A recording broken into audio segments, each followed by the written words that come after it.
Hello friends, I am Takeshwar Verma and this is Common English Grammar Channel. इस video में आज हम बात करेंगे कि हम विरोध वाले वाक्यों का अनुवाद हम कैसे करते हैं और उनके वाक्यों को हम कैसे जानते हैं, है ना। और इसमें हम ये पढ़ेंगे कि इवन इफ होता है उसका प्रयोग हम लोग कहाँ पे करते हैं, है ना, किस लिए किया जाता है और क्या हम इसका प्रयोग आल दो और दो के साथ कर सकते हैं, क्या हम इसका प्रयोग वेयर एज वाइल के साथ कर सकते हैं। तो इनको कहाँ पे किया जाता है, शुरू में लगाया जाता है, मध्य में लगाया जाता है कि अंत में लगाया जाता है ना। तो इन सभी समस्याओं का हल आपको एक साथ इस वीडियो में देखने को मिलेगा। इवन इफ अंत तक वीडियो देखते रहिए। तो शुरू करते हैं। चलिए, सबसे पहले हम जानते हैं कि इवन इफ का मतलब क्या होता है। इवन इफ का मतलब होता है, इवन इफ का तात्पर्य होता है, इवन इफ का तात्पर्य होता है चाहे या भले ही। चाहे होता है या क्या होता है, भले ही, है ना, या क्या होता है, क्यों ना। ये तीन चीजें होती हैं। इवन इफ का तात्पर्य चाहे, भले ही या क्यों ना, ये होता है ना। और हम इवन इफ का प्रयोग क्यों करते हैं, विरोध प्रदर्शित करने के लिए इवन इफ का प्रयोग किया जाता है ना। जब भी सेंटेंस में विरोध हमको दर्शाना हो तो इवन इफ का प्रयोग हम करते हैं। और इवन इफ जो है उसमें दो क्लास होते हैं। इवन इफ वाले सेंटेंसों में क्या होते हैं, दो क्लास होते हैं। फर्स्ट जो क्लास होता है वह किसका होता है, पहला नंबर का क्लास होता है सबऑर्डिनेट क्लास। सेकेंड नंबर का क्लास होता है वह क्या होता है, प्रिंसिपल क्लास, है ना।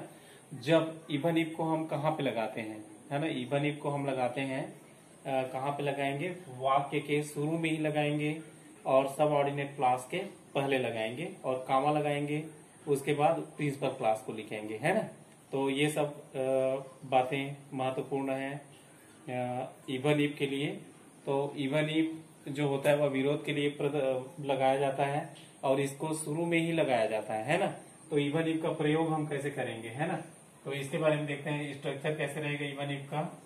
इवन इफ, है ना, और क्या लिखेंगे, प्लस सबऑर्डिनेट क्लास कामा प्लस क्या लिखेंगे, प्रिंसिपल क्लास, है ना। ये सेंटेंस का क्या होगा, स्ट्रक्चर होगा, है ना। इवन इफ और क्या होगा, सबऑर्डिनेट क्लास और क्या होगा, प्रिंसिपल क्लास, है ना। ये क्या होगा, इसका स्ट्रक्चर होगा, है ना। तो इसमें हम इसके स्थान पर आल दो और दो का प्रयोग कर सकते हैं। जी हाँ, आप आल दो और दो का प्रयोग इसके स्थान पर कर सकते हो, लेकिन हम लोग कभी भी वाइल और वेयर एज जो विरोध प्रदर्शन के लिए होता है उसका प्रयोग हम लोग कभी भी नहीं करेंगे, है ना। अब हम देखते हैं कि इसका सेंटेंस कैसे होता है ना। सेंटेंस बिल्डिंग इसमें कैसे होता है, सेंटेंस का निर्माण हम कैसे करेंगे, है ना।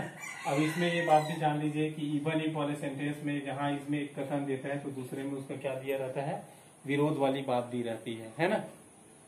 जस्ट अपोजिट ही होता है इसमें, है ना। ये बात क्लियरली समझ लीजिए। इवन इफ वाले सेंटेंसों में सबऑर्डिनेट क्लास में जो कुछ भी कहा जाता है उसके विरोध में यहाँ पे प्रिंसिपल क्लास में कहेंगे हम। जैसे हम एक उदाहरण देखते हैं, तुम भले ही मुझे भूल जाओ, है ना।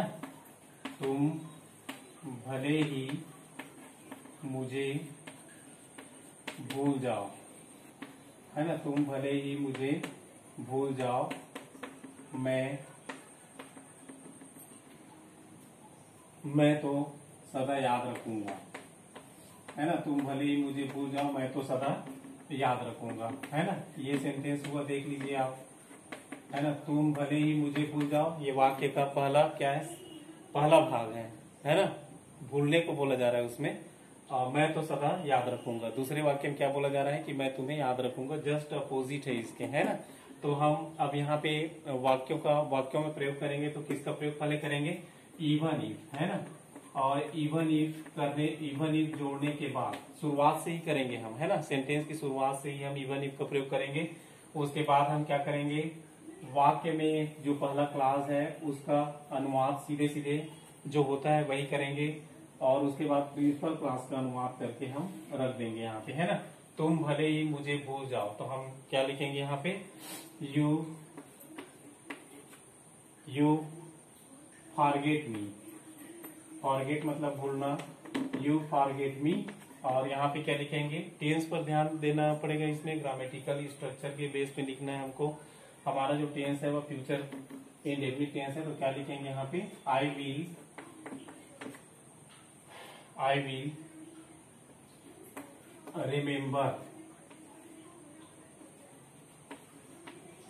रिमेम्बर ऑलवेज, है ना।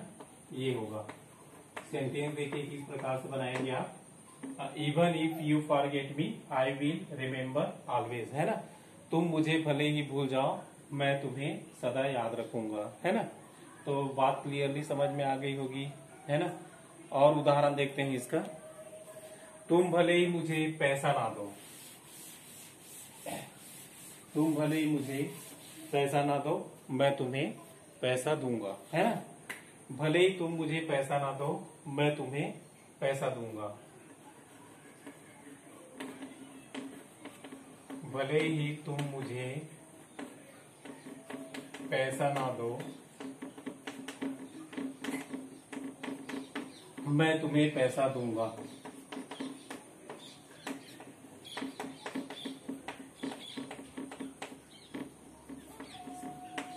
यहाँ पर आप स्पष्टता देख रहे हैं, है ना। पहले वाक्य में भले ही का प्रयोग हुआ है, जो इवन इफ आएगा यहाँ पे। तुम मुझे पैसा ना दो, है ना, ये पहला सबऑर्डिनेट क्लास हुआ। और उसके बाद मैं तुम्हें पैसा दूंगा, ये क्या हुआ, प्रिंसिपल क्लास। इसके टेंस पर भी हम ध्यान देंगे, इसको हम किस टेंस में करेंगे, इसको किस टेंस में करेंगे। ये फ्यूचर इंडेफिनिट टेंस में होगा, है ना। और ये क्या होगा, प्रेजेंट इंडेफिनिट टेंस में। तो यहाँ पे क्या लिखेंगे हम, even if you don't give me money, you don't give me rupees, है ना। कॉमा लगाएंगे और क्या लिखेंगे, मैं तुम्हें पैसा दूंगा। तो यहाँ पे लिखेंगे हम, I will give you money, है ना। Even if you don't give me rupees I will give you money. इस तरह से हम बनाएंगे सेंटेंस, है ना। तो कोई भी सेंटेंस हो, आप दुनिया में चाहे विरोध करने वाले कितनों भी सेंटेंस ले लो आप, है ना। अधिक से अधिक सेंटेंस आप बना सकते हैं, इसको प्रैक्टिस करिए और बना के देखिए, है ना। इसी प्रकार का सेंटेंस आप लिख के बना सकते हैं, है ना। तुम मुझे भले ही फोन ना करो, मैं आपको फोन करूंगा, है ना। यही हुआ, ठीक बात है ना। तुम मुझे भले ही कुछ मत बताओ, मगर मैं तुमको सभी चीजें बताऊंगा, है ना। तुम भले ही मुझे सूचना मत दो, मैं तुमको सूचना दूंगा। इस तरह से इस सेंटेंसों को बना के देखिए, आपका इवन इफ संबंधी जो प्रॉब्लम है वो पूरा क्या हो जाएगा, खत्म हो जाएगा, है ना। भले ही चाहे, है ना, चाहे प्रिंसिपल मुझे डांटे, मैं अच्छा काम करूंगा, है ना। तो ये जो सेंटेंस है वे एक दूसरे के क्या होते हैं, विरोध का प्रदर्शन होता है इसमें, है ना। विरोधी भावना या विरोध वाला वाक्य निश्चित रूप से दर्शाया जाता है। तो फ्रेंड्स, यदि आपको जानकारी अच्छी लगी हो तो वीडियो को लाइक शेयर और सब्सक्राइब जरूर करें और नेक्स्ट वीडियो देखते रहें। Till then, good day to you.